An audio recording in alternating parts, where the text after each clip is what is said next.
A resident uploaded 41 minutes of dashcam footage to the neighborhood forum on a Friday morning.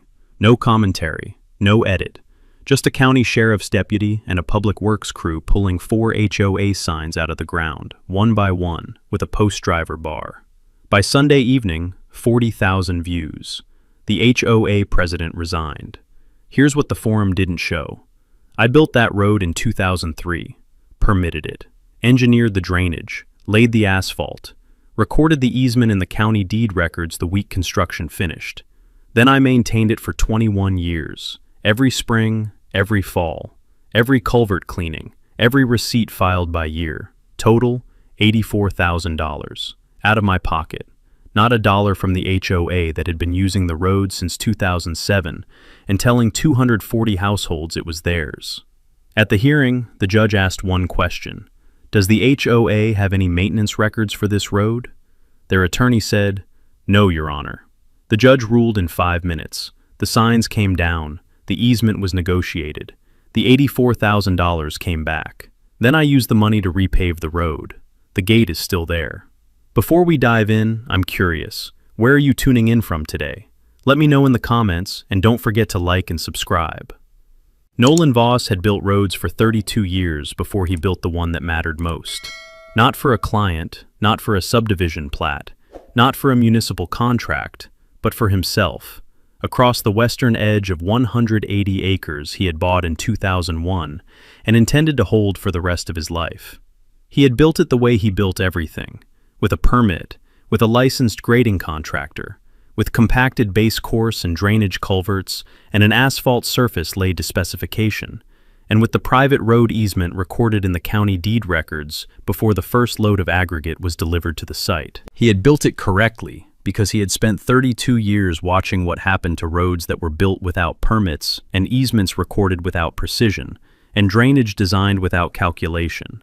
They became disputes, the kind of disputes that took years and attorneys and court proceedings to resolve. And he had spent enough of his career resolving other people's infrastructure disputes that he had no interest in generating his own. He had come to the 180-acre parcel through the specific accumulation of professional judgment that 32 years of residential development produced. He had been looking for raw land in the county's western growth corridor since the late 1990s, not for immediate development, but for the long position, the kind of land acquisition that made sense when you understood where the county's growth pressure was moving, and were willing to hold a parcel for a decade or two while that pressure built toward it. The western corridor had good bones, gentle topography, adequate drainage, proximity to the county highway network, and enough distance from the existing development clusters that the land was priced as agricultural rather than developmental. He had looked at 11 parcels over 3 years, and had bought the 180-acre tract in the spring of 2001 for a price that reflected its agricultural valuation, and that his 32 years of development experience told him was a significant discount to what the land would be worth in 15 years. The parcel's western boundary ran along a county highway for approximately half a mile, the kind of highway frontage that was the first thing a developer looked at when evaluating raw land. The public road access that established the parcel's development viability. But the parcel's usable interior, the eastern 150 acres where the topography was right for building and where the soil conditions were adequate for residential construction, was set back from the highway by a band of wet ground along the western edge, a seasonal drainage swale that ran north-south across the parcel's western third and that made direct driveway access from the highway impractical at the parcel's interior locations.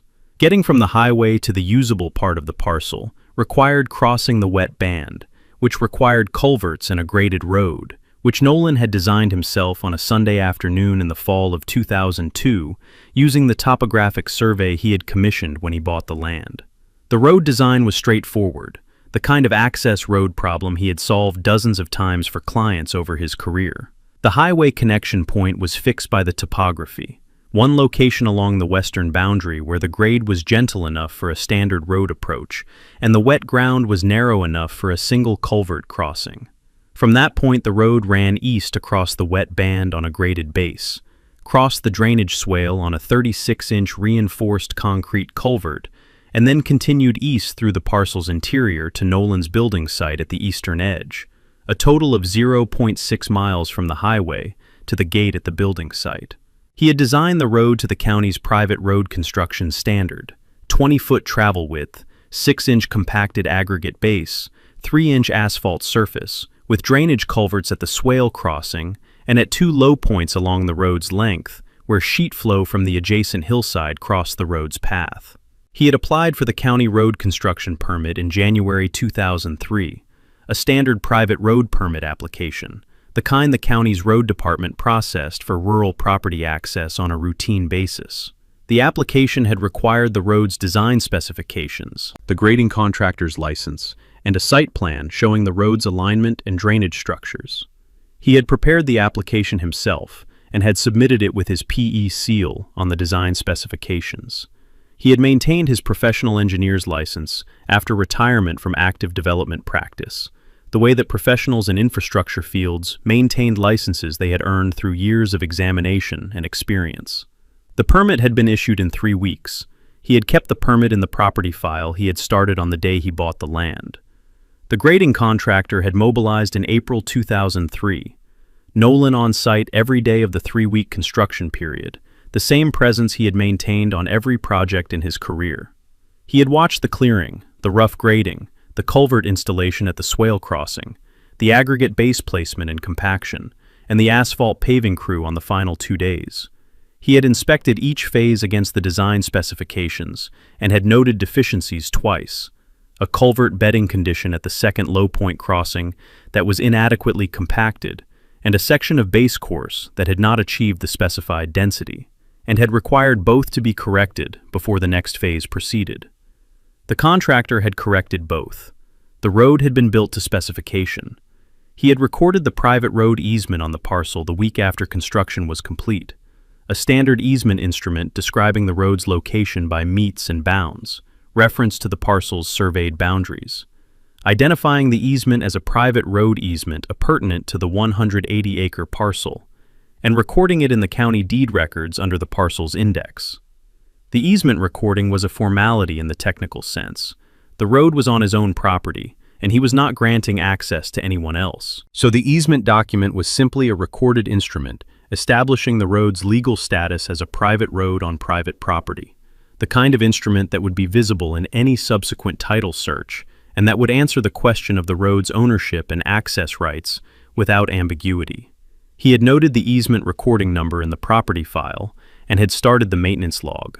The maintenance log was a standard contractor's field log, a hardbound notebook with dated entries, the format he had used on construction projects for 30 years. The first entry was dated the week after the easement recording. Road inspection post-construction. Surface condition good, drainage structures clear, culvert at swale crossing performing as designed. No maintenance required at this time. He had inspected the road every spring and every fall from that entry forward, noting the surface condition, the drainage structure status, any deficiencies, and the corrective action taken, and the cost of any maintenance work performed. He had retained every receipt, the pothole patching invoices, the culvert cleaning contractor's bills, the grading contractor's invoices for the winter road grading passes that kept the aggregate shoulders from encroaching on the travel surface, the asphalt crack sealing receipts from the years when the surface had developed the minor cracking that a well-maintained asphalt surface developed after a decade of use. The receipts were filed by year in the property file, each one stapled to the maintenance log entry it documented. The average annual maintenance cost over 20 years was $4,200. Some years were less, years when the surface held and the culverts ran clean, and the only cost was the contractor's time for the inspection. Some years were more. The second asphalt overlay on the first 200 feet of road near the highway connection in year 14, which had cost $12,400, and which the maintenance log documented with the contractor's invoice and Nolan's own inspection notes showing the surface condition that had made the overlay necessary. The total maintenance expenditure documented in the log over 20 years was $84,000, not a number Nolan had calculated for any purpose when he made it, but a number that was present in the receipts file for anyone who wanted to add it up. He had been adding it up annually since year 15, which was the year he had begun thinking seriously about what the road's use by the Millstone Ridge development meant, and what the appropriate response to that use was. The Millstone Ridge development had begun construction in 2006, a 240-unit residential subdivision on the parcel immediately east of Nolan's property, the parcel that shared Nolan's eastern boundary for approximately 0.8 miles. He had known the development was coming since 2004, when the developer, a mid-sized regional home builder named Caldwell Properties, had submitted the subdivision plat application to the county's planning department. He had reviewed the plat application as a matter of professional habit, the way he reviewed every major development application in the county's western corridor, and had noted immediately that the plat showed a secondary entrance on the development's western boundary, a connection from the development's internal road network to Nolan's private road at a point approximately 200 feet from the county highway. He had called Caldwell Properties development director in the fall of 2004 and had said, "Your secondary entrance connects to my private road. You'll need a recorded easement." The development director had called back 2 days later and had said, "We'd like to discuss an easement for secondary access across your road." What would that require? Nolan had said, "A recorded easement instrument describing the access corridor, a maintenance cost-sharing agreement, and compensation for the road's construction cost allocated to the secondary access use." He had given a preliminary figure, not a negotiating position, a professional estimate of what the road's construction cost allocation to the development's secondary access use represented. The development director had said he would take it to Caldwell's principals and call back. He had not called back. Nolan had followed up in writing 6 weeks later, a letter to Caldwell Properties president, certified mail, noting the easement conversation and requesting a response.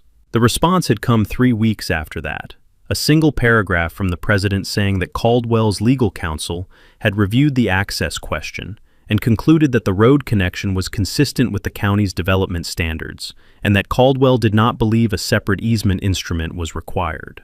Nolan had read the response and had noted it in his property file. Caldwell Properties easement refusal, letter from president, date.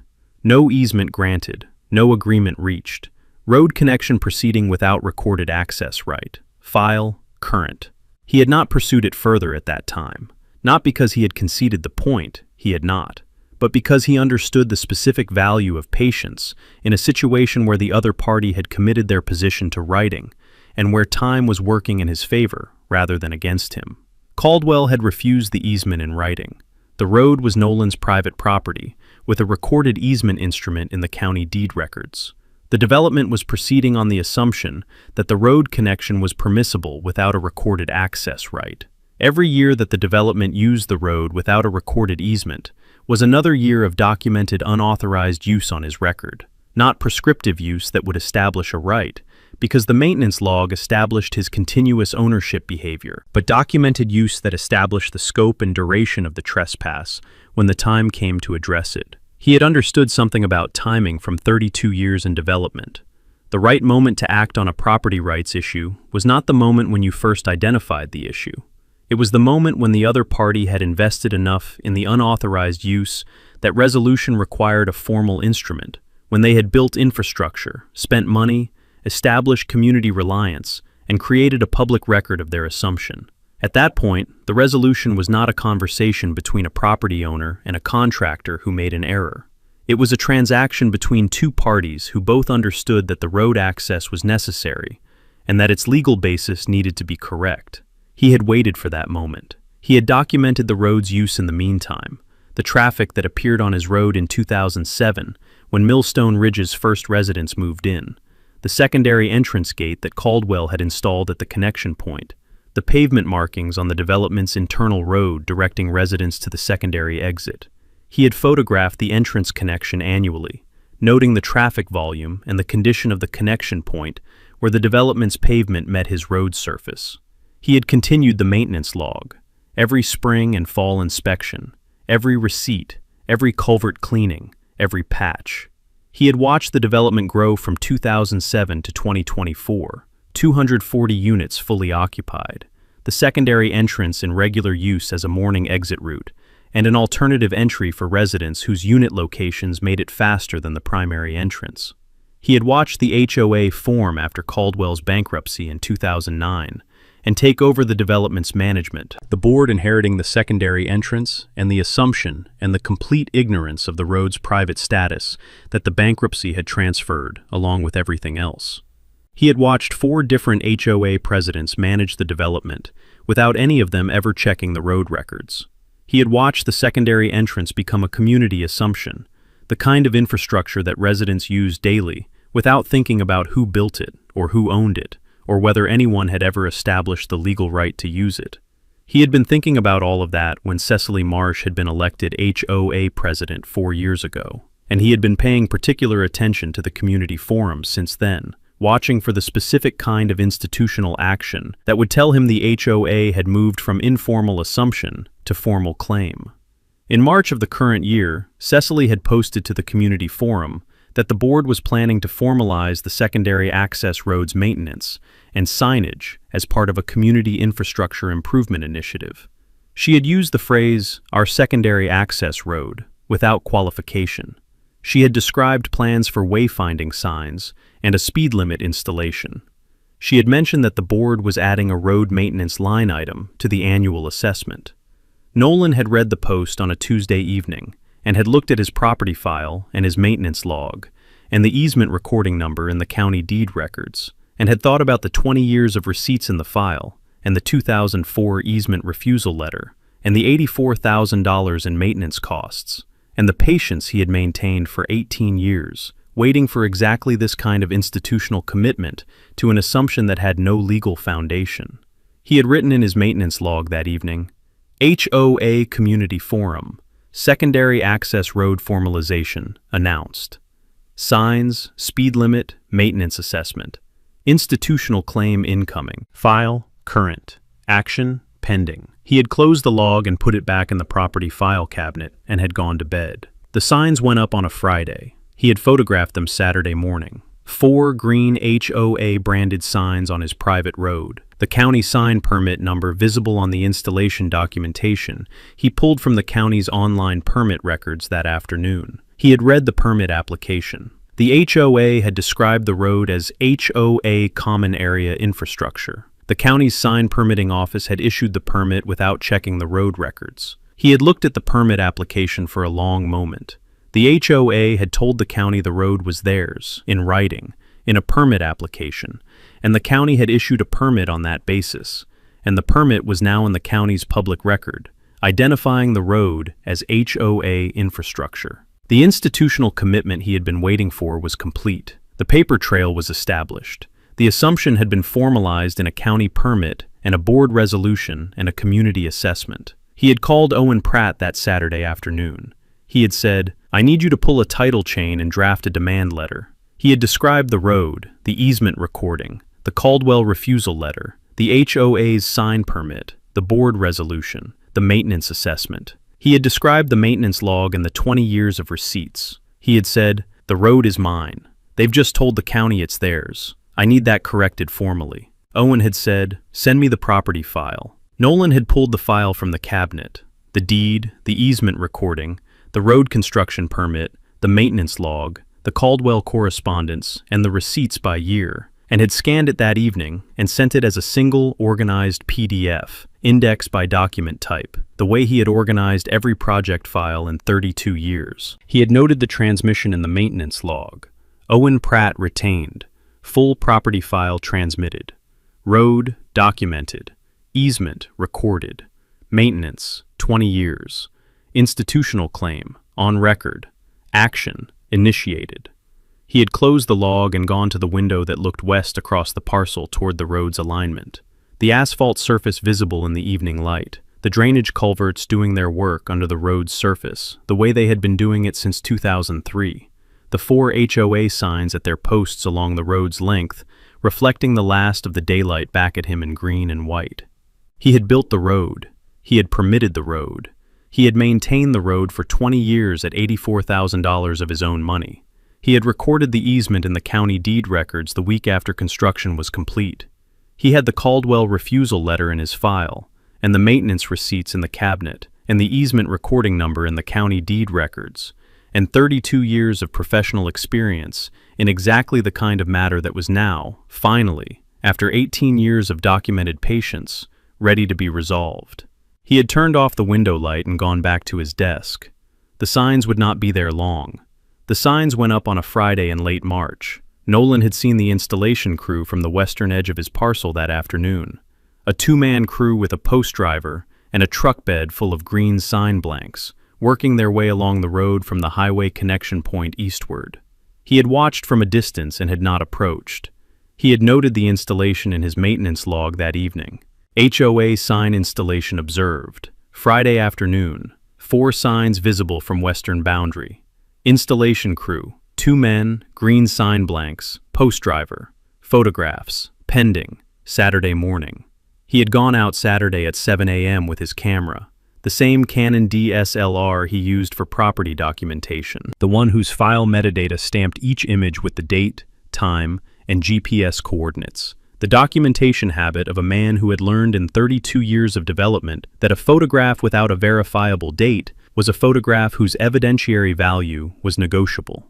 He had walked the road from the highway connection point to the gate at his building site, the full 0.6 miles, and had photographed each sign from 3 angles: the sign face, the sign's mounting post and base, and the sign's position relative to the road's alignment and the adjacent property boundary.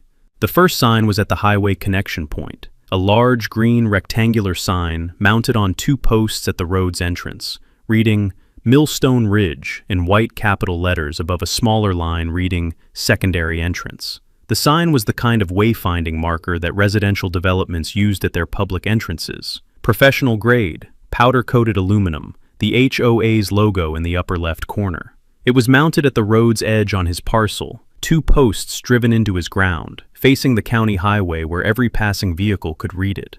He had photographed it from the highway shoulder, the sign face with the county highway visible in the background, the parcel's western boundary marker visible at the road's edge beside the signpost. He had noted the photograph's file number in his maintenance log.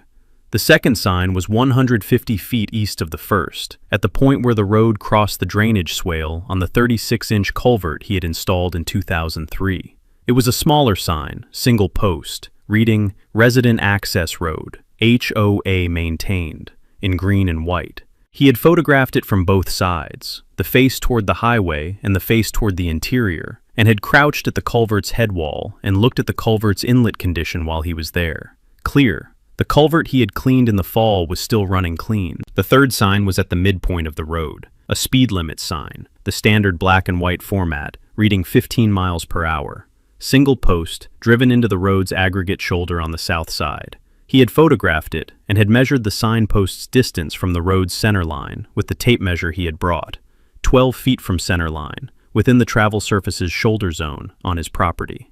The fourth sign was the most specific in its legal implication, positioned at the point where the Millstone Ridge development's secondary entrance connected to his road, approximately 200 feet from the highway. The sign was mounted on the development's entrance gate post, the gate Caldwell had installed in 2006, and read, HOA Maintained. No trespassing. Private road. Millstone Ridge residents and guests only. He had stood in front of that sign for a moment. He had read it twice. He had photographed it from 4 angles, including one that showed the sign, the gate post, the connection point where the development's internal pavement met his road surface, and the maintenance log's culvert marker stake he had driven at that location in 2010 to mark the drainage structure's position for annual inspection reference. The culvert marker stake was visible in the lower right corner of the frame, a small wooden stake with a painted orange top, driven into the shoulder by Nolan's own hand 16 years ago, present in the photograph beside the HOA's no trespassing sign on his private road. He had noted the fourth sign's language in his maintenance log. Sign 4. HOA Maintained. No trespassing. Residents and guests only. Position. Secondary entrance connection point. Note. HOA is asserting exclusive access rights on my private road. Language documented. He had gone back to the house and had opened his laptop and had pulled the county's online permit records. He had searched for sign permits issued to the Millstone Ridge HOA in the preceding 60 days and had found it in 4 minutes. A sign permit issued 3 weeks before the installation. Permit number. Issue date. Applicant listed as Millstone Ridge Homeowners Association. Work description listed as installation of 4 wayfinding and regulatory signs on HOA common area road infrastructure at secondary community entrance. He had read the permit application's property description field. The applicant had described the road as HOA common area road infrastructure, located at the western boundary of the Millstone Ridge development. No parcel number for Nolan's property. No reference to any recorded road easement. No reference to any third-party ownership. The county's sign permitting office had accepted the application and issued the permit without pulling the road's parcel records. A standard processing failure in a permit office that handled hundreds of sign applications per month, most of which were on the applicant's own property, and none of which required a title search as part of the permitting review. He had pulled the county road records himself. He had searched his parcel number, the 180-acre parcel, and had found the road's easement recording in the deed index. Private road easement, recorded date, recording instrument number, grantor, Nolan Voss, grantee, Nolan Voss, the standard self-grant form for a private road easement on the grantor's own property. The recording was clear and complete. The road was his. The easement was his. The county's own deed records established it in the same database that the sign permit office had not checked before issuing Cecily's permit. He had printed both documents, the sign permit and the easement recording, and had set them side by side on his desk. The permit said HOA, Common Area Road Infrastructure. The easement recording said Private Road Easement, Nolan Voss. The two documents described the same road. Only one of them was a recorded title instrument. He had noted the conflict in his maintenance log. County sign permit reviewed. Applicant described road as HOA Common Area Infrastructure. No parcel reference to my property. No easement reference. County issued permit without checking road records. Private road easement recording confirmed in county deed index. Instrument number. Conflict. On record. He had called Owen Pratt. Owen had already received the property file Nolan had sent the previous week and had been working through the title chain. He had confirmed the easement recording and had pulled the Millstone Ridge Development subdivision plat, the 2006 filing that showed the secondary entrance on the development's western boundary and that contained, in the plat's notes, no reference to any recorded access right across the adjacent parcel.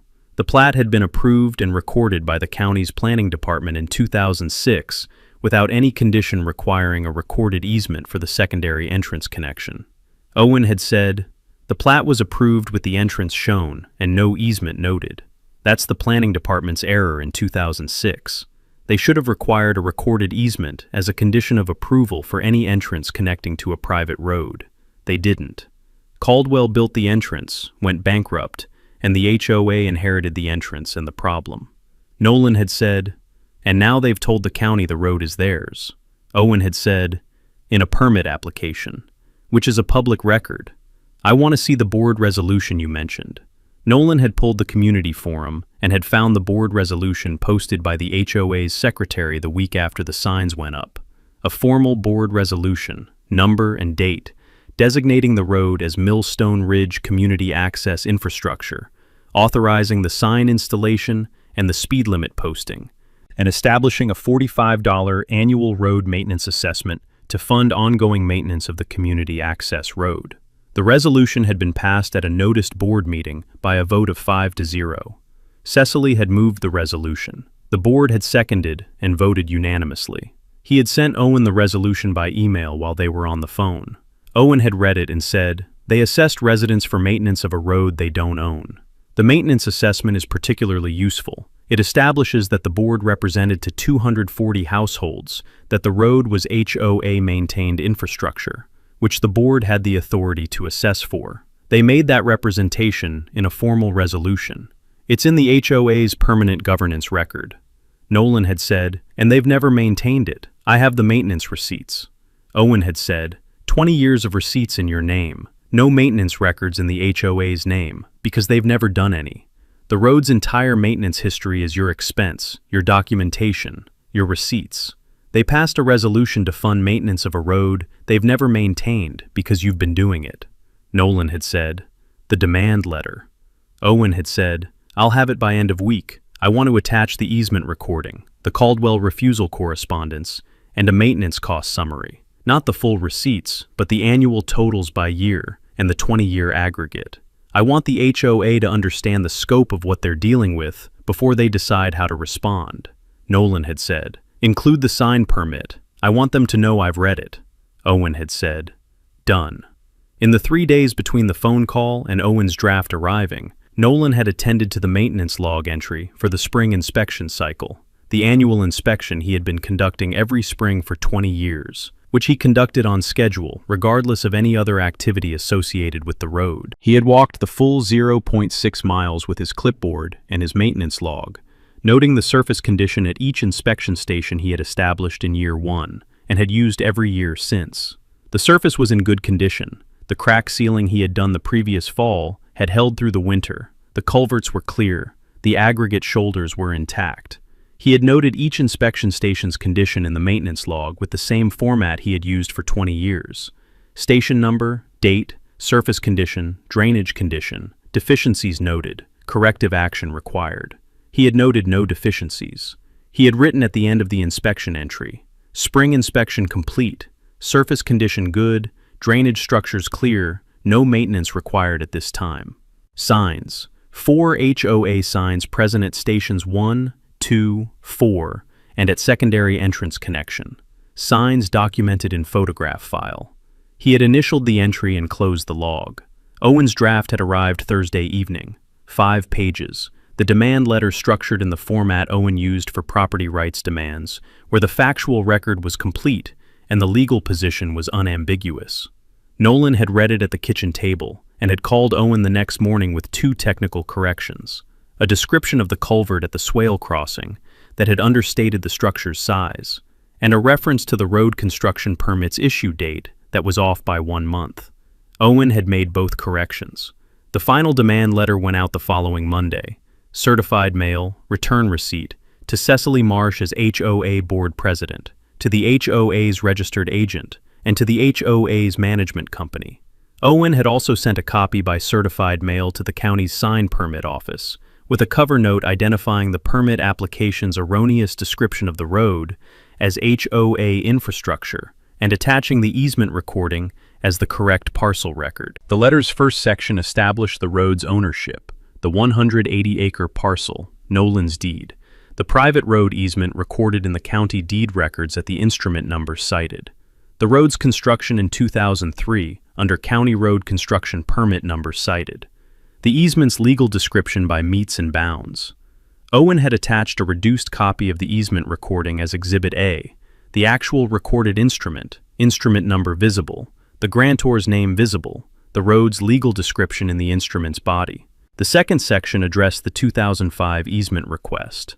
Owen had quoted the relevant sentence from Caldwell Properties' response letter. Caldwell's legal counsel had concluded that a separate easement instrument was not required, and had noted that Nolan's property file contained Caldwell's letter and his own follow-up correspondence, establishing that the road's private status had been communicated to the development's owner before construction of the secondary entrance began. He had attached both letters as Exhibit B. The third section addressed the 18 years of use.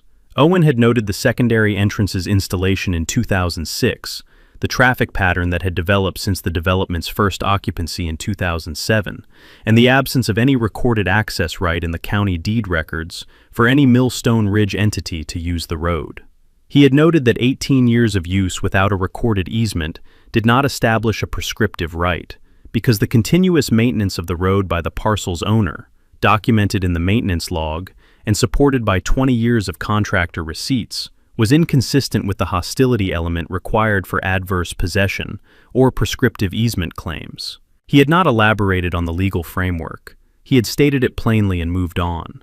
The fourth section addressed the HOA's recent actions, the sign installation, the county sign permit describing the road as HOA infrastructure, the board resolution designating the road as community access infrastructure, and the $45 annual road maintenance assessment. Owen had noted that each of these actions represented a formal claim to infrastructure the HOA did not own and had no recorded right to use, and that the sign permit application's erroneous description of the road had been copied to the county's sign permit office for correction. The fifth section was the demand. The HOA was directed to remove all 4 signs from Nolan's private road within 45 days, to rescind the board resolution designating the road as HOA infrastructure, to rescind the road maintenance assessment and refund any amounts collected under it, and to acknowledge in writing that the road was Nolan's private property, with no recorded access easement for the HOA's use. Owen had also directed the HOA to contact his office within 45 days to commence good faith negotiation of a recorded access easement, an easement whose terms would include compensation for the road's construction cost allocation, to the secondary access use and ongoing maintenance cost sharing. The alternative to negotiating the easement was cessation of use. The HOA would need to close the secondary entrance and route all resident traffic through the primary entrance. Owen had written one closing paragraph. Mr. Voss has maintained this road at his sole expense for 20 years, at a documented total cost of $84,000, to a standard that has made it usable for the 240 households in the adjacent development, who have been using it without authorization since 2007. He has been patient. He is prepared to reach a reasonable resolution. He is also prepared to pursue all available legal remedies to protect his property rights if the HOA declines to engage constructively. The certified mail receipts had come back to Owen's office the following week. Cecily's signature on the board president's copy, the management company's signature on the management copy, the registered agent's signature on the agent's copy. Owen had filed all 3 and had called Nolan to confirm delivery. Nolan had noted the delivery confirmation in his maintenance log. Owen's demand letter delivered. Date: Cecily Marsh signature confirmed. 45-day response window. Deadline date. File: current.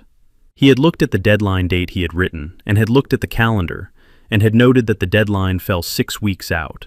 Enough time for the HOA to consult their own counsel, hold a board meeting, and make a decision about how to respond to a demand letter that was attached to a recorded easement instrument, and 20 years of maintenance receipts, and a copy of their own board president's refusal to grant a recorded easement 18 years ago. He had closed the maintenance log and had gone out to check the culvert at the swale crossing, not because it needed checking, but because he checked it every time he thought about the road's future, the habit of maintaining what you owned, regardless of what else was happening with it. The culvert was clear. The road surface was intact. The 4 green HOA signs stood at their posts along the road's length, reading Millstone Ridge and Resident Access Road, and HOA maintained, and no trespassing on private property that the HOA did not own. He had looked at the no trespassing sign for a moment, the irony of it specific and complete in the way that only 18 years of patient documentation could make it specific and complete. The HOA had put a no trespassing sign on his road, on his private road, telling people to stay off his property on behalf of an organization that had no legal right to be on it. He had walked back to the house. The 45 days would tell him which path they were going to take. He had given them the option of the reasonable path, the easement negotiation, the formal instrument, the resolution that acknowledged the road's ownership and established the access right correctly. He had given them that option because 32 years of development practice had taught him that most disputes resolved on the reasonable path when the alternative was made clear enough and the documentation was complete enough that the other party understood the difference between a negotiating position and a factual record. But he had also installed the gate hardware in his garage the previous week, the automated security gate system, still in its packaging, purchased 6 months ago when he had begun watching the community forum with serious attention. He was prepared for both paths. Owen Pratt's office was on the 4th floor of the county seat's professional building, the kind of practice space that accumulated its character from 26 years of case files rather than interior design. The shelves behind his desk carrying binders organized by matter type, and the wall beside the window carrying the framed certificates that a 26-year property and easement practice produced. The bar admission, the continuing legal education completions in real property and land use, the County Bar Association's property law section chairmanship from 8 years ago. He had the specific professional quality of an attorney who had handled enough road right-of-way litigation to find it straightforward, not dismissive of its complexity, but familiar with its structure in the way that a surgeon was familiar with a procedure performed hundreds of times. The complexity was real. The pathway through it was known.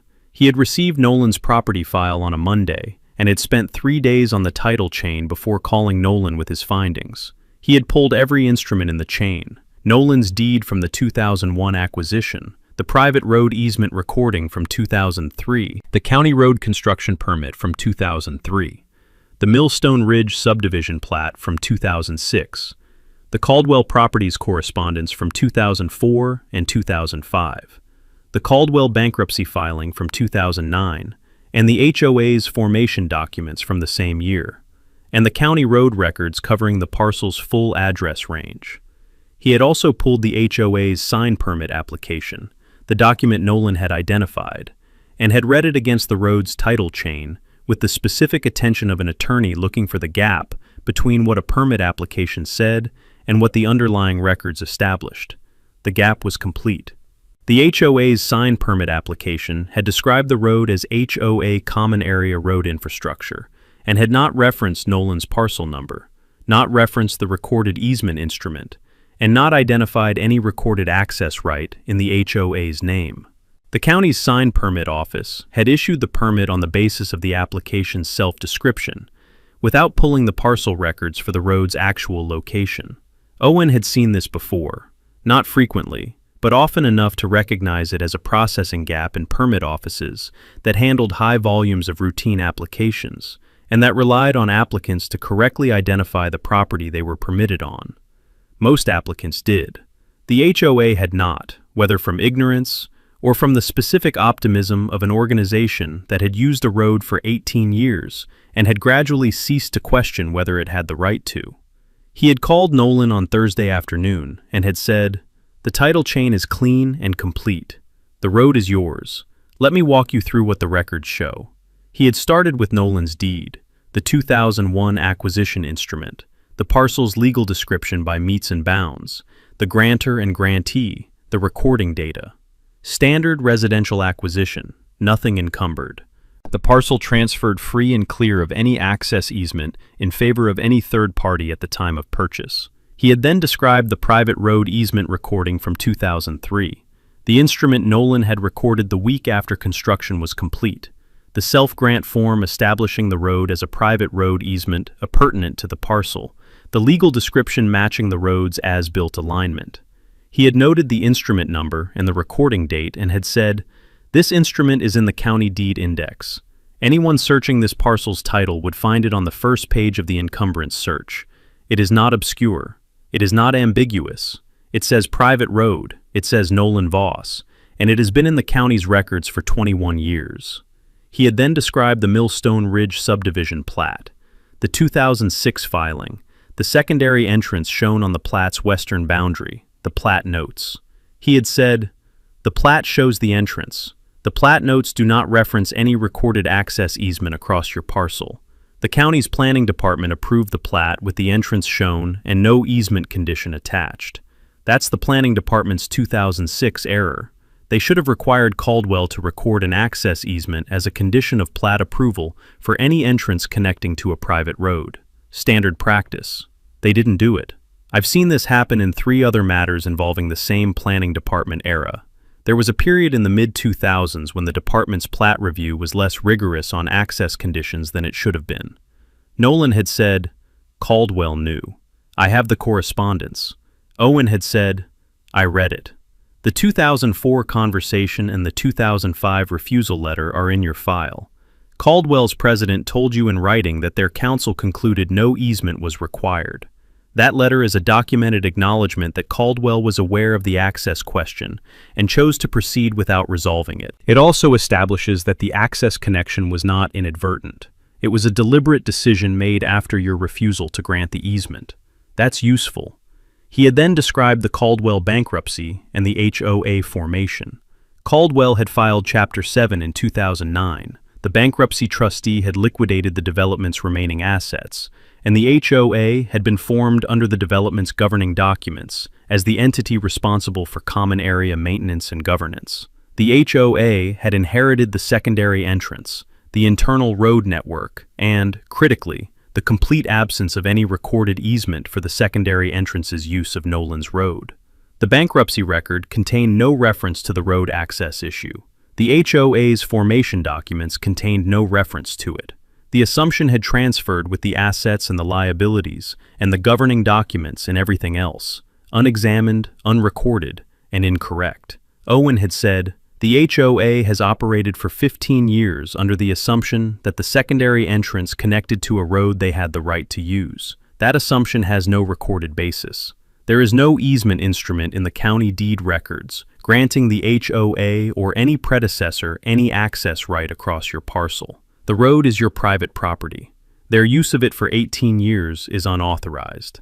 Nolan had said, "And the prescriptive easement question." Owen had said, "I was getting to that.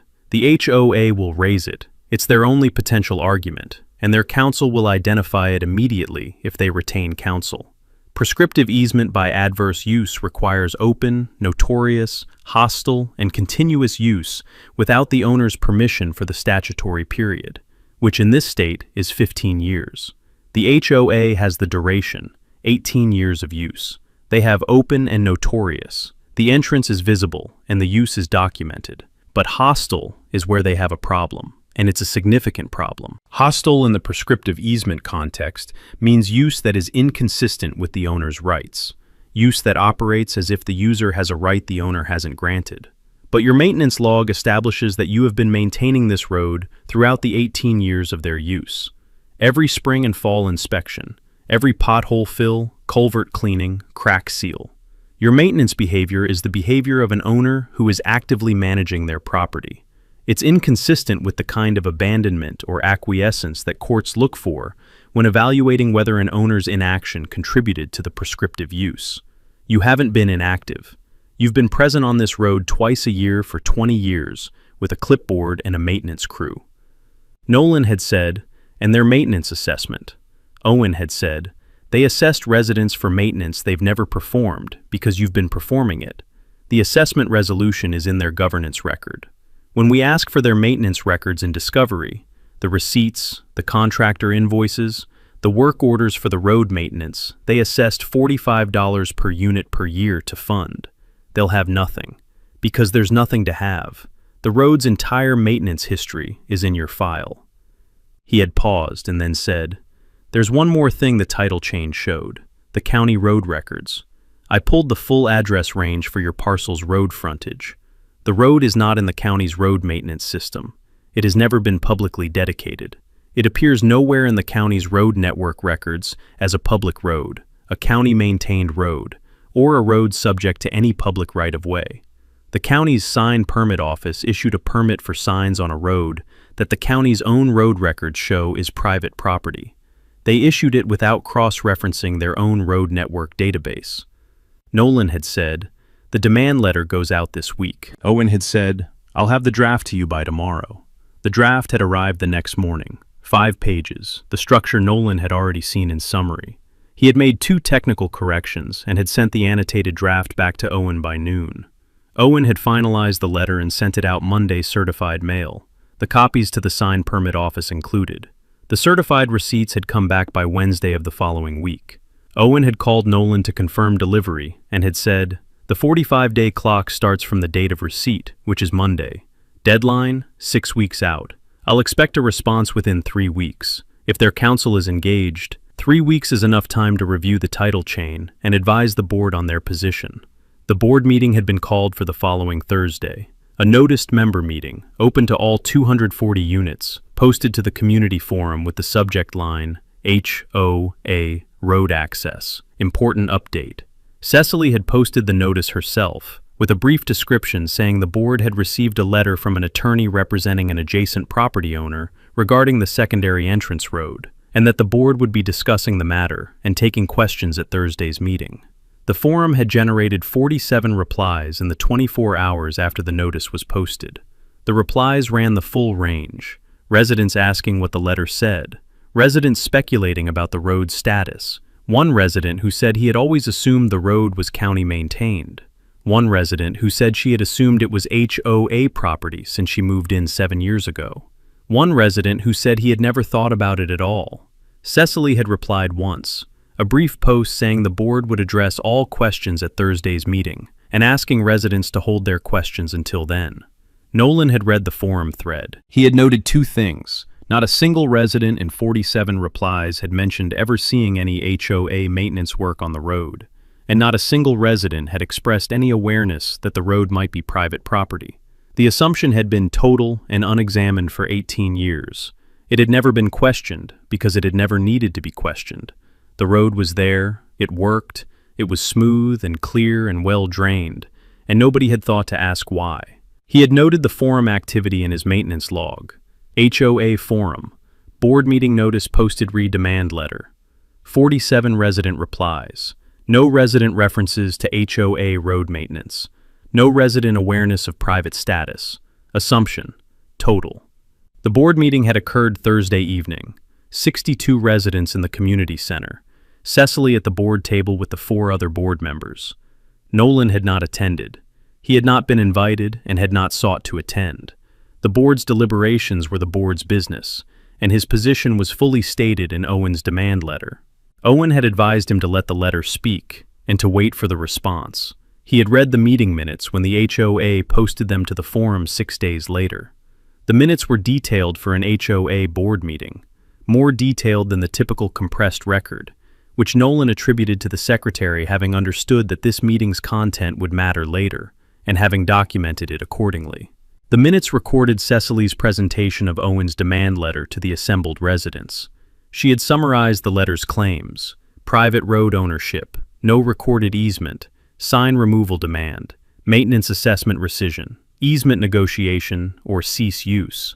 She had characterized the claims as disputed and had said the board was consulting its own counsel. A board member named Victor had said the development had been using the road for 18 years, and that 18 years of use had to count for something legally. Cecily had said that was exactly the question the board's counsel would be evaluating.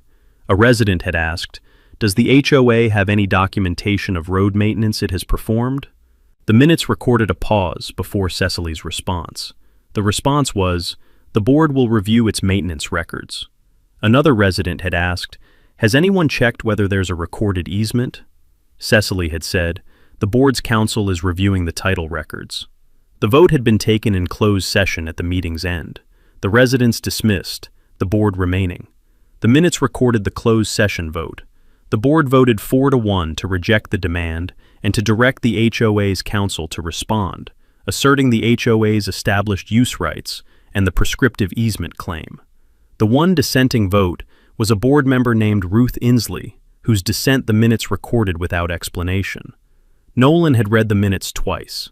He had noted Victor's comment about 18 years of use, and had noted the maintenance documentation question and the pause before Cecily's response. He had noted Ruth Inslee's dissent. He had noted that the board had voted to assert prescriptive easement, the argument Owen had identified and addressed in the demand letter, the argument that Nolan's 20-year maintenance log would answer at the appropriate moment. He had written in his maintenance log, HOA board vote, demand rejected, 4-1. Prescriptive easement defense authorized. Ruth Inslee dissent noted. Maintenance documentation question raised at meeting. No HOA maintenance records produced. Board counsel engaged. File, current. Gate installation, this weekend.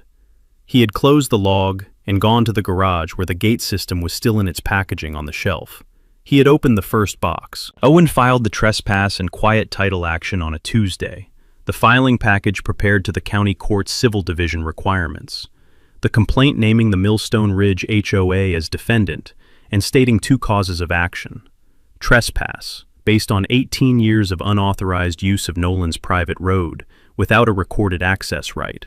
And quiet title, seeking a court judgment establishing the road's ownership and access status in the permanent record, and extinguishing any claim the HOA might assert to any access right across Nolan's parcel. The exhibits were the complete property file in court format: Nolan's deed, the private road easement recording, the road construction permit, the 2005 Caldwell easement refusal correspondence, the bankruptcy record, the HOA formation documents, the subdivision plat, the county road records showing no public dedication, the HOA's sign permit application, the board resolution designating the road as HOA infrastructure, and the maintenance log summary with the 20-year receipt totals by year.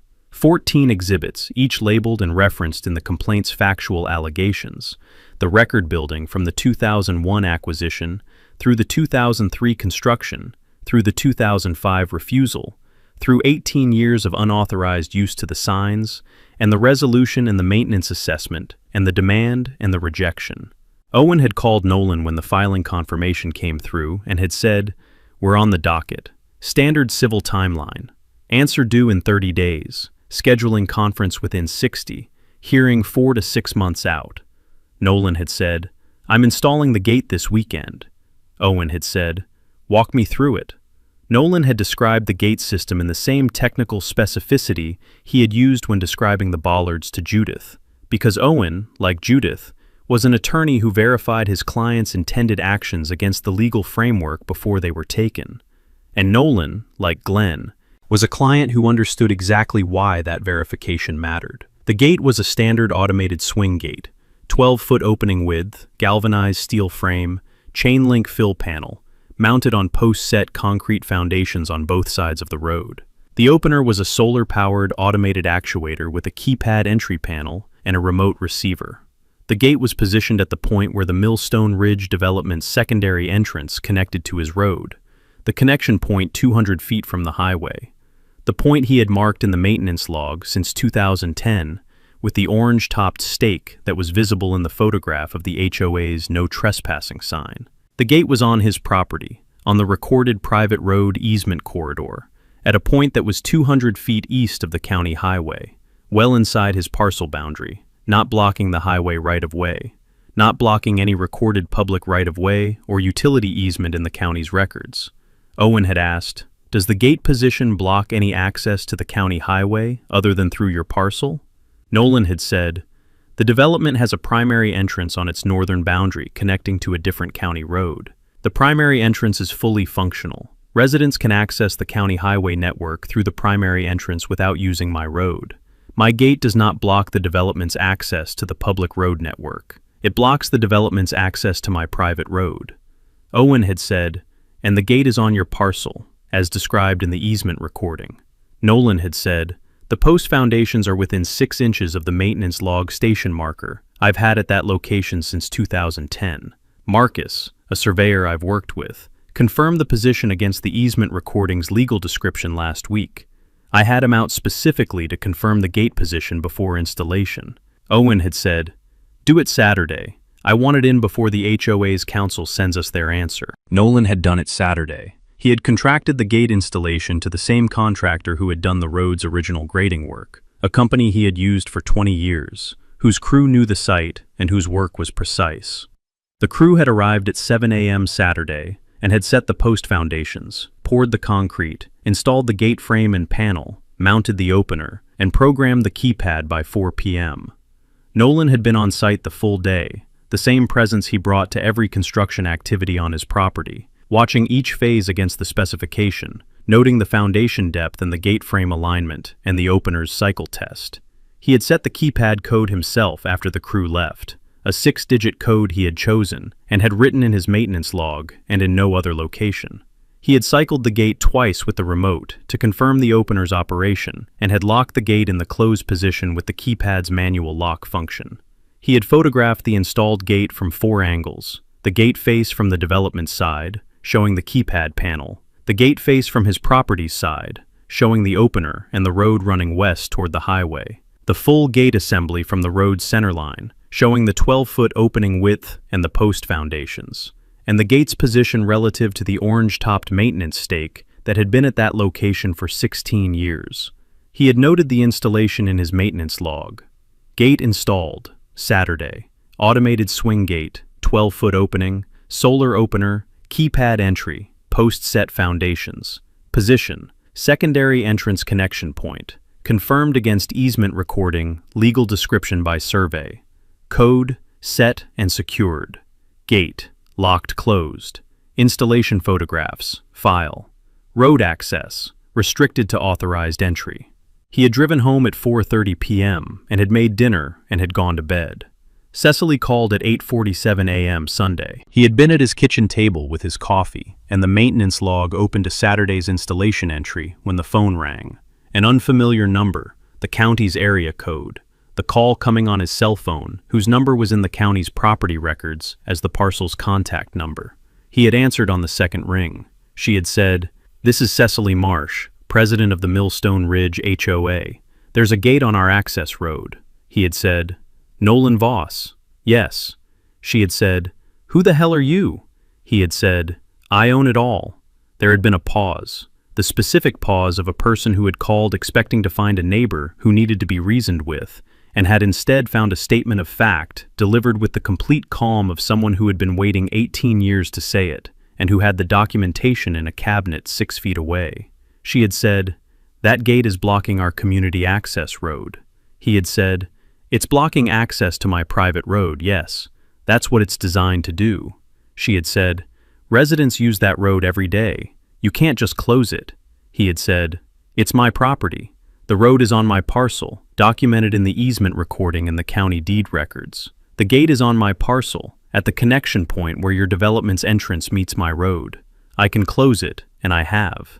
She had said, "This is going to cause serious problems. People need to get in and out of this development." He had said, "The primary entrance on the northern boundary is open and functional. It connects to the county road network. Residents can use it." She had said, "The secondary entrance is our access road. The board designated it as community infrastructure." He had said, "The board designated my private road as community infrastructure in a resolution that has no legal effect on my property rights. The resolution doesn't create an easement. It doesn't override the deed.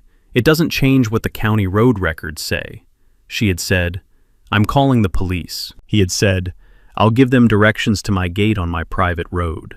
She had said, "You're going to hear from our attorney." He had said, "Owen Pratt's address is on the demand letter. He's expecting to hear from your attorney. He has been since the demand was sent 6 weeks ago. The quiet title action was filed Tuesday. Your counsel will have the case number by end of day Monday."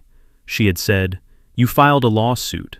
He had said, "Quiet title and trespass, filed Tuesday. The case number is in the county court's civil docket under Voss versus Millstone Ridge HOA." Another pause, longer than the first. He had looked at his coffee while she processed it. She had said, "This is not over." He had said, "I agree. That's why we filed the lawsuit." He had ended the call and had noted it in his maintenance log. Cecily Marsh phone call. Gate objection, community access claim, police referral threatened, attorney referral made. My responses: private road confirmed, gate on private property, primary entrance available. Board resolution has no effect on property rights. Owen Pratt identified as counsel. Quiet title filing referenced. Call duration: approximately 6 minutes. Log entry: current. He had finished his coffee and had gone to check the gate. The gate was closed, the keypad panel facing the development's secondary entrance, the LED indicator showing the locked status. He had looked through the gate's chain-link panel at the road running west toward the highway. 200 feet of his asphalt surface, the drainage swale visible to the north, the HOA's secondary entrance sign at the highway connection point facing him from the far end. The sign that said Millstone Ridge, secondary entrance on his road, facing the highway, telling the county's traveling public that the road behind it belonged to a homeowners association. He had looked at the sign for a moment from the gate's eastern face. Then he had turned and looked at the development's internal road, running east from the connection point into the Millstone Ridge development. The internal road that was not his, that was the HOA's property, that had been built and maintained and used without any dispute because it was in fact on the HOA's parcel where it was supposed to be.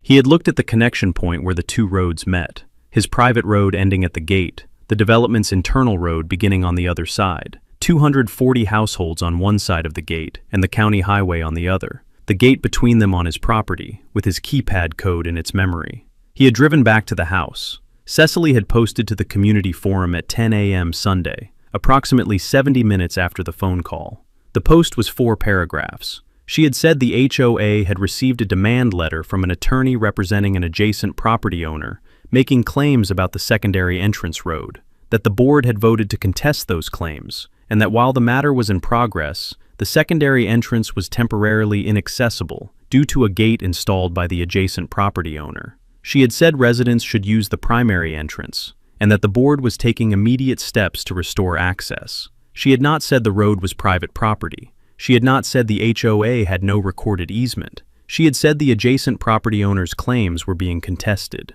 The forum had generated 180 replies in 6 hours. The replies had the specific energy of a community that had been using something daily for 18 years and had arrived at a gate where there had never been a gate before. The range was wide. Residents asking when the gate would be open. Residents asking what the legal dispute was about. Residents asking why the board hadn't mentioned this at the Thursday meeting. One resident who said he had checked the county deed records online after reading the notice and had found the private road easement in Nolan's name and was asking whether the board had known about it. Cecily had not replied to the forum after the initial post. Nolan had read the forum thread Sunday afternoon. He had noted the resident who had found the easement recording. The deed index search was public and free online, and it had taken that resident less than 24 hours after the gate's installation to find the instrument that had been in the county's records for 21 years. He had noted it in his maintenance log. Forum activity, 180 replies. One resident identified easement recording online. County deed index, public record, found within 24 hours of gate installation. Assumption, beginning to collapse. He had looked at that last phrase. He had written it accurately and without satisfaction. The collapse of a community's 18-year assumption was not a satisfying event in the abstract. It was a necessary event, a correction of a legal error that had been deferrable for 18 years and was no longer deferrable. And the discomfort it caused for 240 households was the direct consequence of a developer's 2005 decision to install an entrance on a road whose owner had declined to grant the easement, and of an HOA board's decision 6 weeks ago to institutionalize a claim to infrastructure it had never owned. He had closed the forum tab and had opened the maintenance log to the gate installation entry, and had read what he had written Saturday afternoon. Gate, locked closed. Road access, restricted to authorized entry. He had added one line below it. Sunday, gate confirmed operational.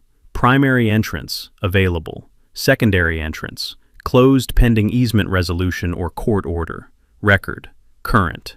He had closed the log. Outside, the gate was closed at the connection point 200 feet down the road.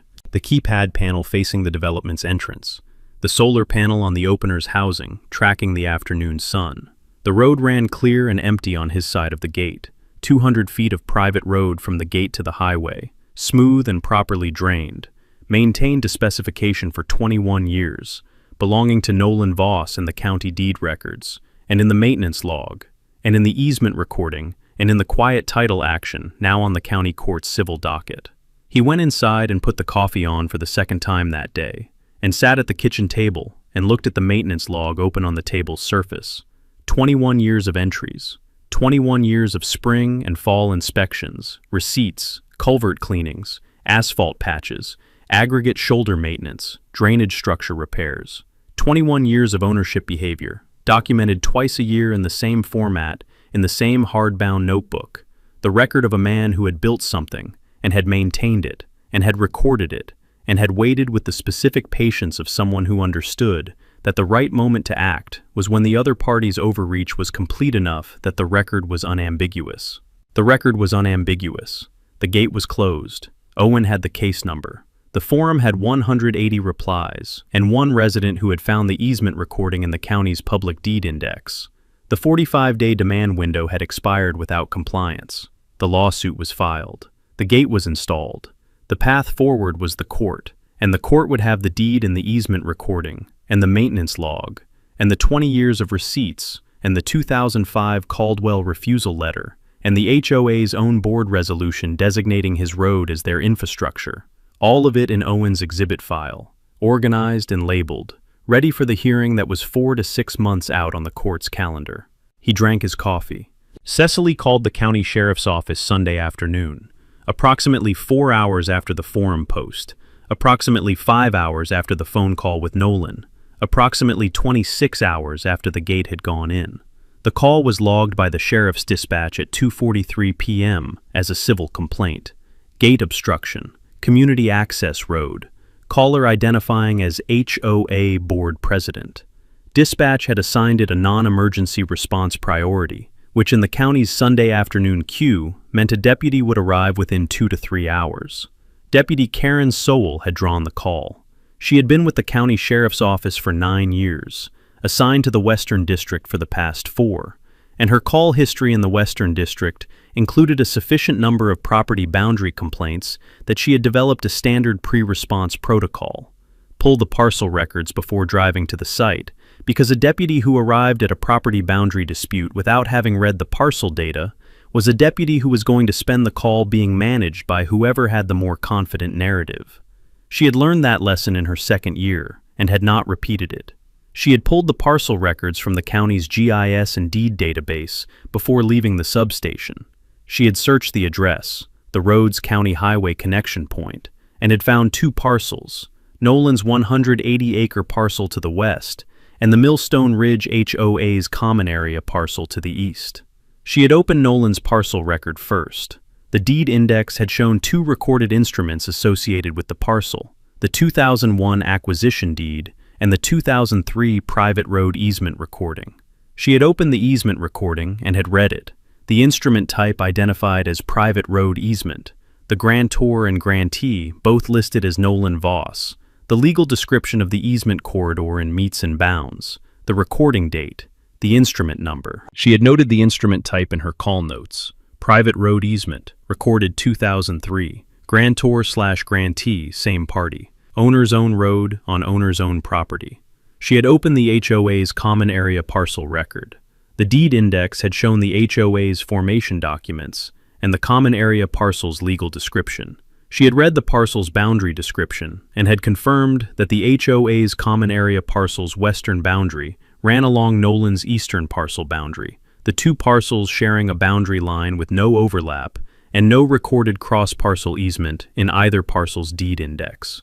She had searched the HOA's parcel record specifically for any easement instrument granting access across Nolan's parcel. She had found none. She had then pulled the county road records for the road's address range. The County Road Network database, the system that tracked every road in the county's jurisdiction, public and private, maintained and unmaintained, showed the road as a private road, owner listed as Nolan Voss, county maintenance status listed as none, public dedication status listed as not dedicated. The road did not appear in the county's road maintenance schedule, the county's road surface inventory, or the county's public right-of-way records. It was not a county road. It was not a public road. It was a private road on private property, the county's own records confirming it in 3 separate database fields. She had noted the road network record in her call notes and had driven to the site. She had arrived at 4:20 p.m., the gate visible from the county highway approach, the green HOA sign at the road's entrance reading Millstone Ridge, secondary entrance facing her as she turned onto the road's approach.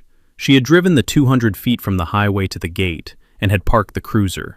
The gate was closed, the swing gate across the road's 12-foot opening, the keypad panel on the left post, the solar opener on the right. The chain link panel was standard agricultural gate material. The post foundations were concrete set, the gate frame galvanized steel. She had gotten out of the cruiser and had looked at the gate and had looked at the road on both sides. She had looked at the orange-topped wooden stake in the road's shoulder at the gate's eastern side. The maintenance marker stake, 16 years old, slightly weathered, the orange paint faded to a burnt orange at the top, but still visible. She had noted the stake in her call notes.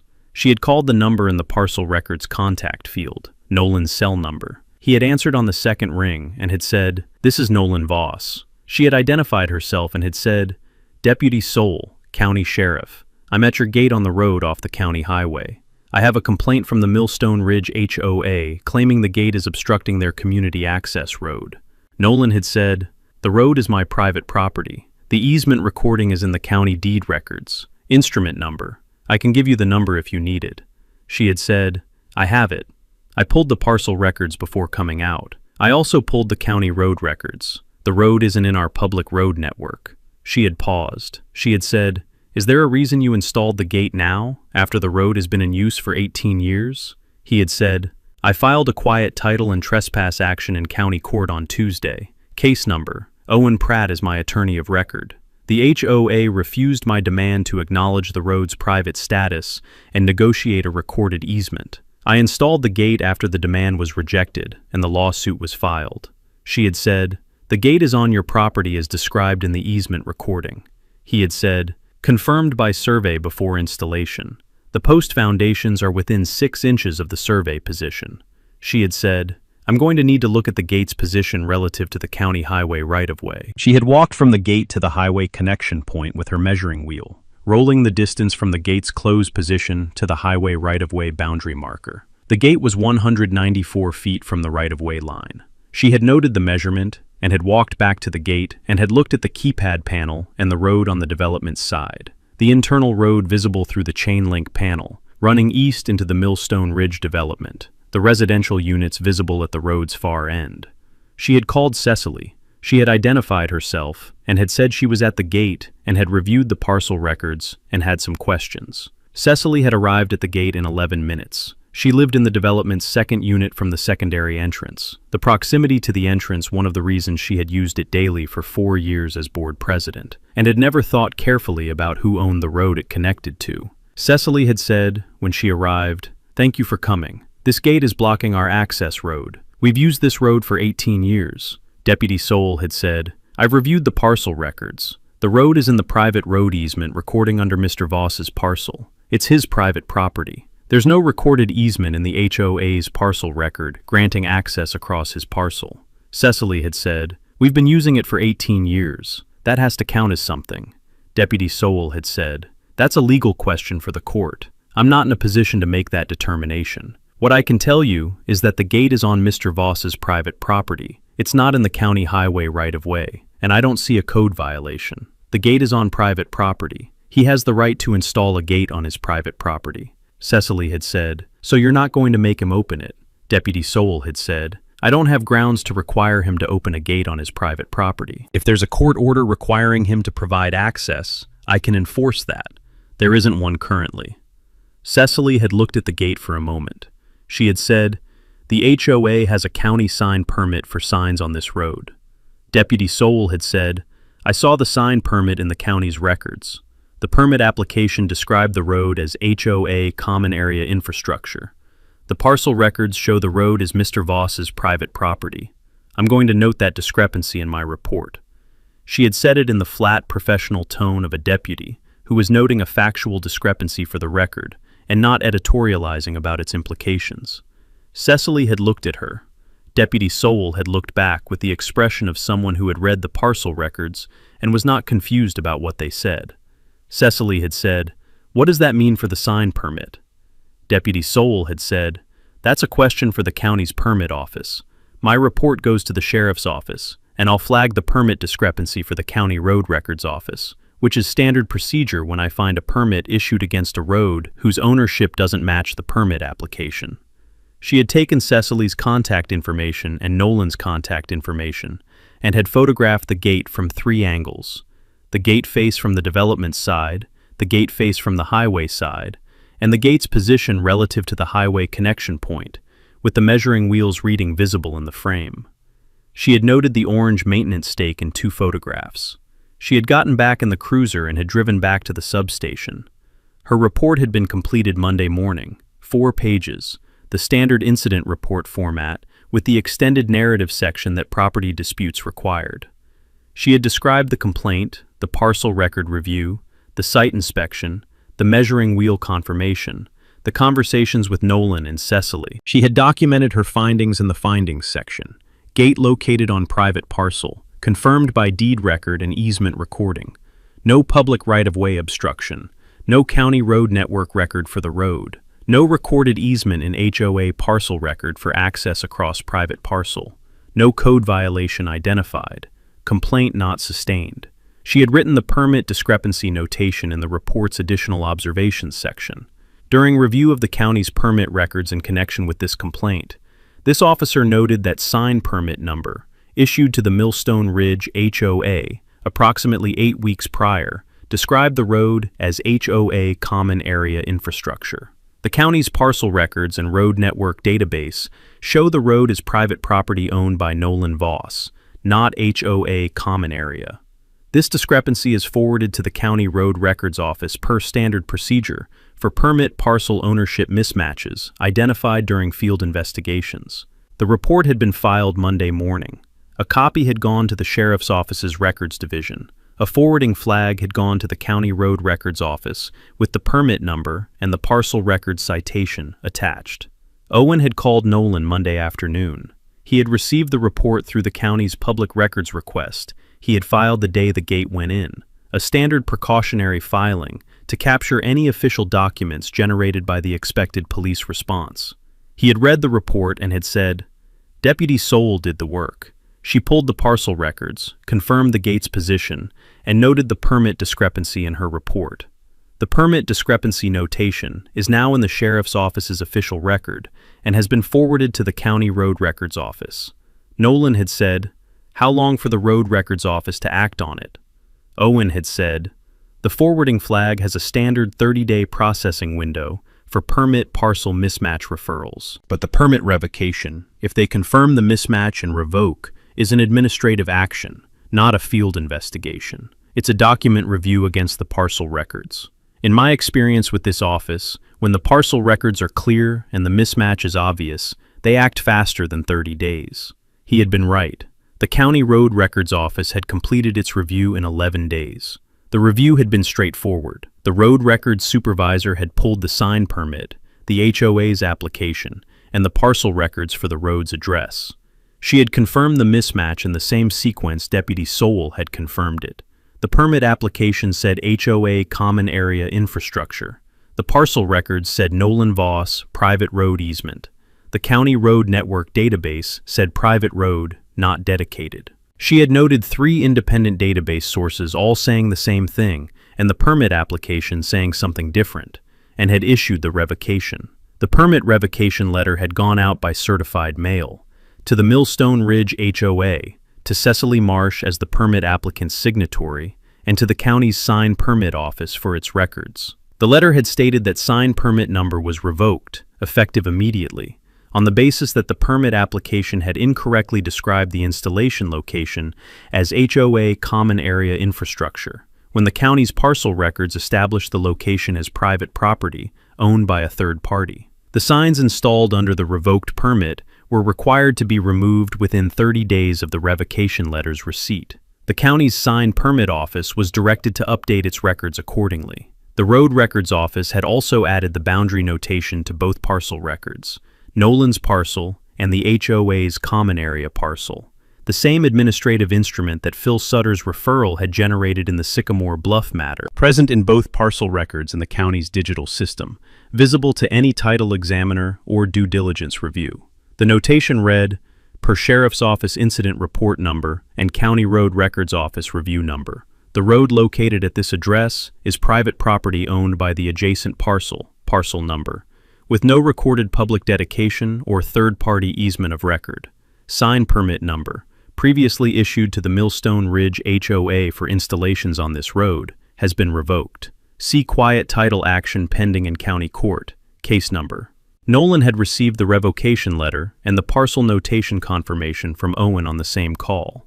Owen had pulled both from the county's online records the day they posted and had called Nolan immediately. He had said, "The permit is revoked. Both parcel records are flagged. The court case number is in the notation." Nolan had said, "And the signs are still up." Owen had said, "The revocation letter gives them 30 days to remove. The court order, when it comes, will require removal as well. The 30-day administrative deadline and the court's order are going to converge. The hearing is scheduled for 6 weeks out, which means the revocation's 30-day deadline will expire before the hearing, and if the signs are still up at the hearing, the revocation non-compliance will be an additional exhibit." Nolan had said, "They'll be up." Owen had said, "Probably. Let them be."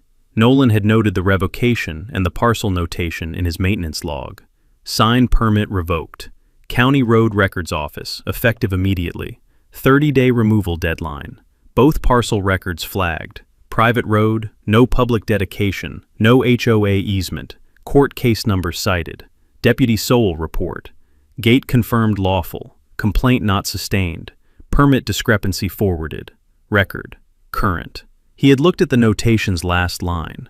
the court case number in both parcel records, the same permanent flag that Marcus Teal's survey had generated in the Sycamore Bluff matter, sitting in the county's digital system where every title examiner and every lender and every new HOA board member doing due diligence would find it on the first screen of parcel data.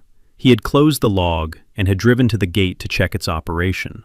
The cycle test he performed every Monday, the gate opening and closing on the keypad code and the remote, the opener's solar charge adequate, the chain link panel intact.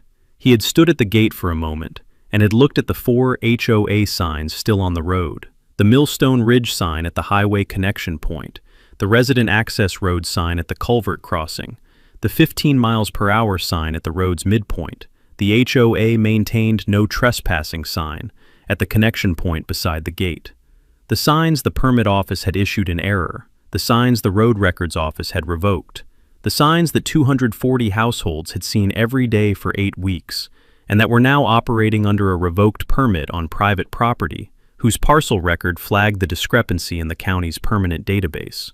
He had looked at them for a moment in the morning light. The hearing was 6 weeks out. The maintenance log was current.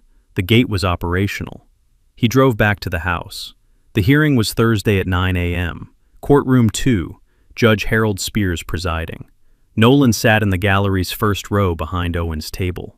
Cecily sat behind the HOA's counsel table, beside a property attorney named Dale Fitch, whom the HOA had retained after the sheriff's report, and the permit revocation had made it clear that Warren's one-paragraph board resolutions were insufficient for what was coming. Owen presented first. He moved through the exhibits in the sequence the complaint built them: the deed, the easement recording, the road construction permit, the county road network record showing no public dedication. He placed the easement recording's first page on the document presenter and left it there while he described the 2005 Caldwell correspondence.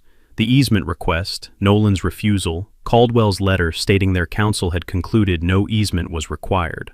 He noted the developer's subsequent bankruptcy and the HOA's formation, the assumption transferring with the assets. He called Nolan to the stand for one purpose: to authenticate the maintenance log. Nolan described the log's format, the inspection frequency, the receipt documentation system, the 20-year total. Owen had the maintenance log summary as an exhibit, the annual cost totals by year, the 20-year aggregate of $84,000, each year's total referenced to the receipts in the file. He asked Nolan one question: in 20 years of maintaining this road, did you ever receive a contribution, payment, or reimbursement from the Millstone Ridge HOA for any portion of that maintenance cost? Nolan said, no. Owen asked, did you ever see any maintenance work performed on this road by any contractor you did not hire? Nolan said, no. Owen tendered the maintenance log summary and the receipt file as exhibits and sat down. Dale Fitch's presentation was the prescriptive easement argument, structured, competent, and built on the one factual pillar the HOA possessed: 18 years of continuous, open, uninterrupted use of the road by 240 households. He cited the statutory period, the open and notorious element, the continuous use element. He described the secondary entrance's installation and the community's reliance on the road as a daily access route. He argued that 18 years of use without the owner's objection established the prescriptive right the HOA's access required. Owen's response was 4 sentences in rebuttal. Prescriptive easement requires hostile use that is inconsistent with the owner's rights, adverse to the owner's interest, and not made with the owner's permission. Nolan's maintenance log establishes that he maintained the road at his own expense twice annually for the entire 18-year period. An owner who inspects his road every spring and fall, who fills its potholes and cleans its culverts and patches its surface, is not an owner who has acquiesced to adverse use. He is an owner who has been actively present on his property throughout the period the adverse use is claimed. The maintenance log defeats the hostility element. The prescriptive easement claim fails on the evidence. Judge Spears had been reading the maintenance log summary during Owen's rebuttal. He looked up when Owen finished and looked at Dale Fitch. He said, "Counsel, does the HOA have any record of maintenance work performed on this road? Contractor invoices, work orders, receipts, anything documenting maintenance the HOA performed on the road it assessed residents to maintain?" Dale Fitch said, The HOA's position is that the maintenance assessment was prospective, funds set aside for future maintenance. Judge Spears said, "That's not what I asked. Does the HOA have any maintenance records for this road?" Dale Fitch said, "No, Your Honor." Judge Spears made a note. He looked at the maintenance log summary again. The 20 years of entries, the $84,000 aggregate, the twice-annual inspection cycle that had continued without interruption from 2003 through the date of filing. He looked at the HOA's board resolution designating the road as community infrastructure. He looked at the easement recording. He said, "I'm prepared to rule." The ruling was 5 minutes. The road was Nolan's private property, established by the deed and the easement recording and confirmed by the county's own road network records. The prescriptive easement claim failed. The maintenance log demonstrated continuous owner activity throughout the claimed adverse use period, defeating the hostility element the claim required. The HOA's 18 years of use was unauthorized trespass, not prescriptive use. The trespass claim was sustained. The quiet title finding established the road as Nolan's private property, with no easement of record for the HOA's use. The HOA was ordered to remove all 4 signs from Nolan's road within 30 days. The HOA was ordered to rescind the road maintenance assessment and refund all amounts collected under it to residents. The HOA was ordered to reimburse Nolan's legal fees and documented maintenance costs. The $84,000 receipt file, submitted as an exhibit, was the measure of the trespass damages. Owen would submit the fee documentation within 30 days. Judge Spears signed the judgment and moved to the next matter. Nolan sat in the gallery and looked at the courtroom's front wall for a moment. The judgment signed, the road confirmed, the maintenance log's 20 years of twice-annual entries now a court exhibit, establishing both his ownership behavior and the failure of the HOA's only defense. He had built the road in 2003. He had maintained it for 20 years. He had recorded the easement the week after construction. He had kept every receipt. Owen gathered his exhibits and turned to him and said, 30 days for the signs. Nolan said, "They'll need the sheriff for that." Owen said, "I know. Let's talk about the easement negotiation terms." They walked out of courtroom 2 past Dale Fitch at the HOA's table and past Cecily in the gallery's last row, her hands in her lap, looking at the floor with the expression of a person who had presided over a 4-to-1 board vote to reject a demand letter and had watched that decision produce a court judgment, a $84,000 damages award, a permit revocation, and a gate that was still closed on her development's secondary entrance. Nolan nodded to her as he passed. She did not look up. The 30-day removal deadline fell on a Wednesday. The HOA had not removed the signs. Owen had anticipated this. He had told Nolan at the end of the hearing that the signs would likely require the sheriff's enforcement, and he had prepared the enforcement request the day the judgment was signed, ready to file on day 31 if the deadline passed without compliance. It passed without compliance. Owen filed the enforcement request Thursday morning. The sheriff's office assigned the execution to Deputy Sowell, the same deputy who had responded to Cecily's gate complaint 6 weeks earlier, who had read the parcel records before driving to the site, who had noted the permit discrepancy in her report and forwarded it to the road records office. The assignment was coincidental in the administrative sense and entirely logical in the evidentiary sense. She had the site knowledge, the parcel record familiarity, and the case background that made the execution straightforward. She had arrived at the road's highway connection point at 9 a.m. on a Friday with the court order, a post-driver bar, and a county public works crew of 2. The crew's job was physical, the sign removal and post-extraction, the work that the court order authorized. Deputy Sowell's job was the official presence that made the removal a court-ordered action rather than a property dispute. The uniform and the badge and the order document that established the legal authority behind the crew's tools. She had not known about the dash cam. The dash cam belonged to a resident named Marcus Webb, Unit 47, the 3rd unit from the secondary entrance, a resident who commuted to work early and whose vehicle's dash cam had been recording his daily approach to the secondary entrance for 2 years as a standard insurance precaution. Marcus had been watching the deadline approach on the community forum with the attention of a resident who had read the parcel records online the Sunday the gate went in and had understood immediately what the deed index's private road easement entry meant for the HOA's position.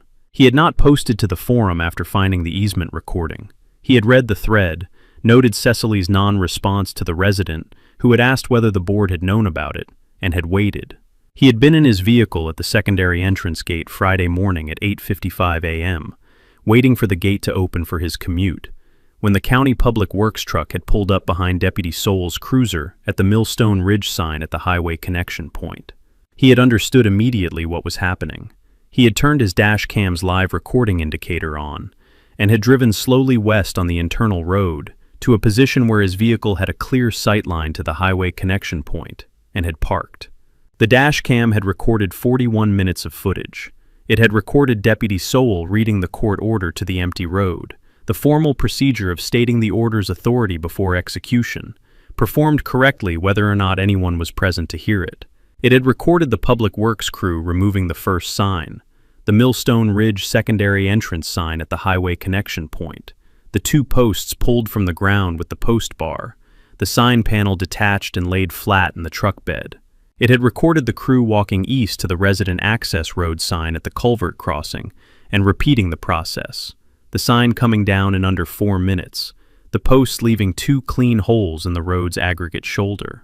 It had recorded the 15 miles per hour sign at the road's midpoint, standard single post, removed in 90 seconds. It had recorded the HOA maintained no trespassing sign at the secondary entrance connection point beside the gate, the sign that had told residents this was HOA maintained property, the sign that had been posted on private property under a revoked permit beside a gate whose owner had the only code, removed last, the post extracted, the panel in the truck bed with the other 3. 41 minutes, 4 signs, 2 clean equipment passes down the road and back. Deputy Sowell walking the road after the crew finished, photographing the 4 empty post holes for the execution record, the road running clear and unmarked between the highway and the gate. Marcus had uploaded the footage to the community forum at 11 a.m. Friday, the full 41 minutes, no edit, no commentary, titled, "Court Order Executed This Morning. All 4 signs removed by County Sheriff and Public Works." He had added 1 sentence below the title. "Parcel records have been public the whole time. The road has never been ours." The forum had generated 340 replies in the first 12 hours. The footage had been clipped and posted to 3 neighborhood social media groups by Friday afternoon. By Saturday morning, it had reached the broader internet. A local news aggregator had embedded it.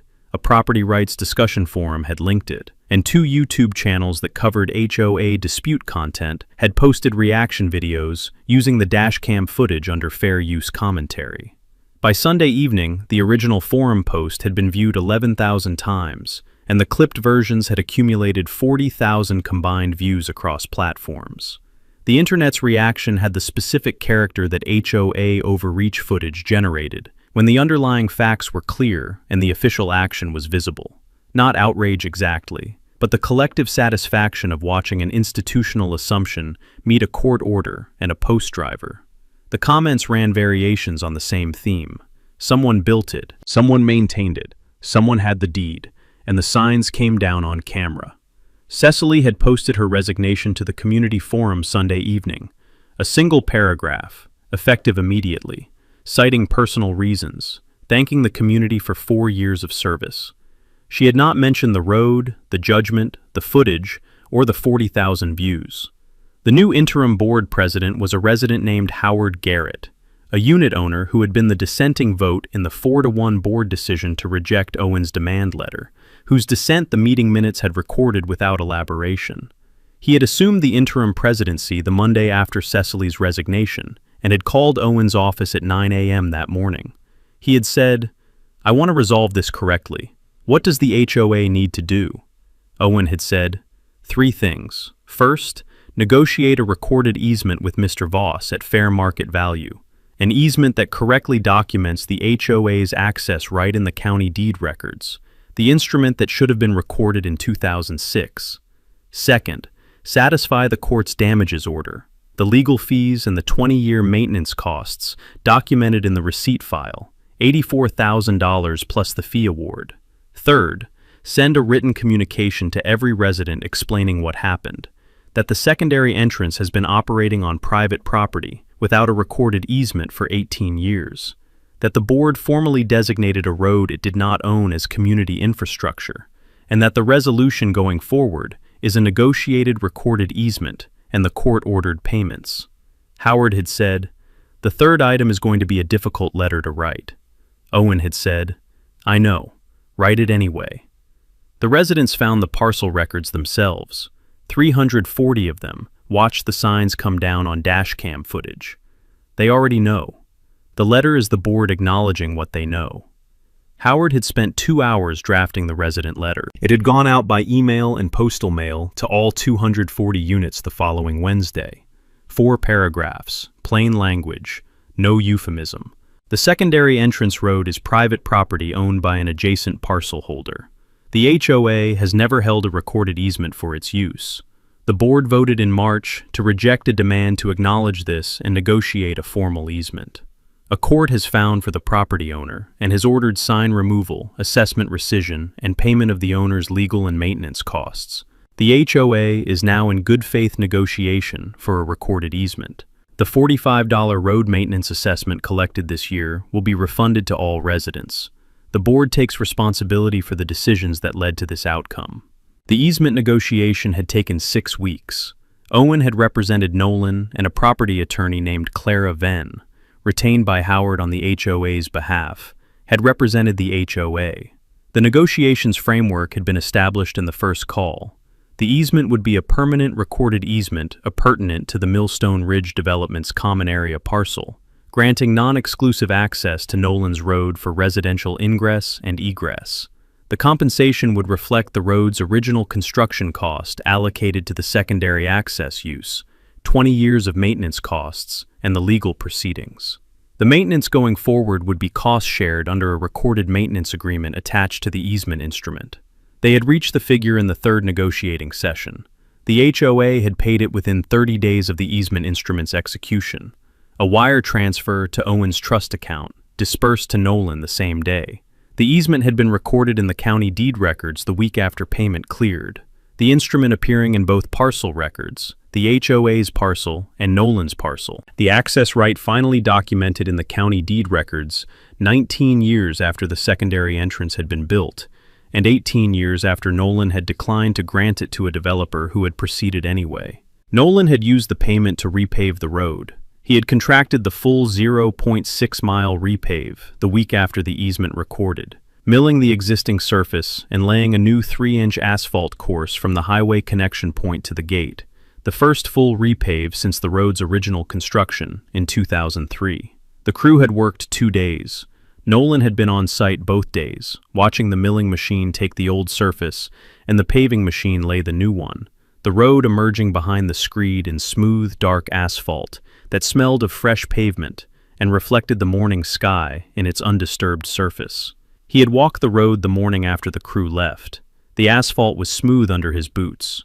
No crack, no patch, no aggregate showing through the surface wear. The drainage culverts were clear, the inlets open, the head walls intact at the swale crossing, where the 36-inch culvert had been doing its work for 21 years. The gate at the secondary entrance connection point was open on its automatic arm, the keypad panel facing the development's internal road. The gate's presence still marking the boundary between his property and theirs, even as it stood open on the easement that now made the crossing legitimate and recorded. He had looked at the 4 empty post holes at the sign locations, the holes still visible in the aggregate shoulder, where the county's post driver bar had extracted the HOA's sign posts 6 weeks earlier. The holes unfilled, the aggregate settled around their edges. He would fill them with cold patch on his next maintenance pass. For now, they were the physical record of what had been there, and what the court order had removed. The road shoulder carrying the negative impression of 4 signs that had stood for 8 weeks on private property under a revoked permit before the sheriff had arrived with a crew and a court order and a deputy who had read the parcel records before driving to the site. He had pulled his maintenance log from his jacket pocket. He had been carrying it in the field since 2003, the current volume a replacement of the original, but the same format, the same hardbound notebook, the same dated entries and the same layout, and had written, easement recorded, road repaved, signs removed, matter recorded. He had initialed the entry and closed the log. He had walked back to his truck at the gate and had gotten in and had driven west toward the highway. the full 0.6 miles of new asphalt under the truck's tires, the road running smooth from the gate to the connection point, the drainage structures performing at every low point, the aggregate shoulders intact on both sides. He had turned onto the county highway and had driven 200 feet north, and had turned around and had driven back, east on his road, the full 0.6 miles again. The new surface, smooth and dark in the morning light, the gate coming into view at the far end with its automatic arms still open. He had parked at the gate and had gotten out and had stood at the gate's eastern face and had looked back down the road, the 0.6 miles of private road running west to the county highway, the drainage swale visible at the culvert crossing, the 4 empty post holes in the shoulder at the sign locations, the fresh asphalt reflecting the sky and the long, flat surface of a road that had been built correctly and permitted correctly and recorded correctly and maintained for 21 years and now used correctly. The easement in the county deed records where it should have been in 2006, the matter in the court record where it needed to be, the maintenance log current and closed in his jacket pocket. He had built it in 2003. He still owned it. He got in the truck and drove home.